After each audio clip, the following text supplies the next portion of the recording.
Başımıza sen açtın gurbet denen belayı, ekmek derdine düştük, unuttuk yarısınayı.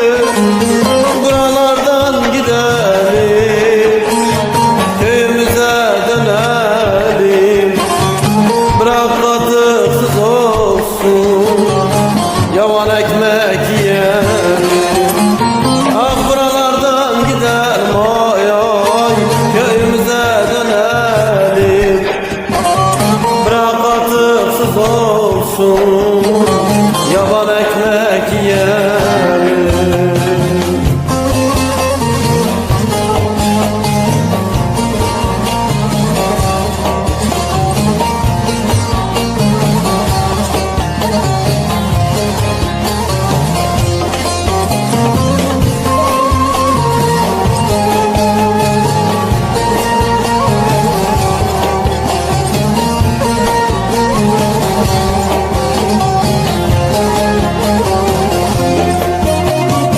Anamın gözü yaşlı, babam hasta yatıyor, geceler uykusuz, yatak döşek batıyor.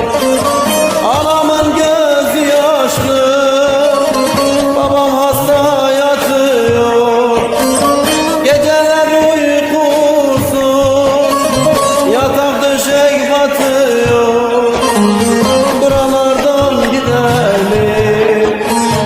Köyümüze dönelim, bırak katıksız olsun, yavan ekmek yiyelim. Ah buralardan gidelim, ay ay, köyümüze dönelim, bırak katıksız olsun, yavan ekmek yiyelim. Hani ben 17 yaşındayken ayakkabının topuğuna basıp da gömleğin düğmesini ta göbeğime kadar açıp da gezdiğim zamanlar, gurbette geldik de ne oldu ki sanki, dertten çileden başka ne dert gördük ki sanki. Ben köyümü özledim gülüm, ben köyde, köy odasında şöyle yan yastığıma yaslanıp da yer sofrasında anamın tarhana aşını özledim gülüm. Elini değme bana, elimde nasır var eline batar.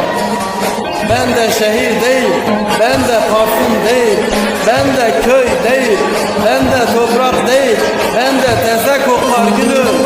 Buralardan gidelim, köyümüze dönelim, bırak katıksız olsun, yavan ekmek yiyelim.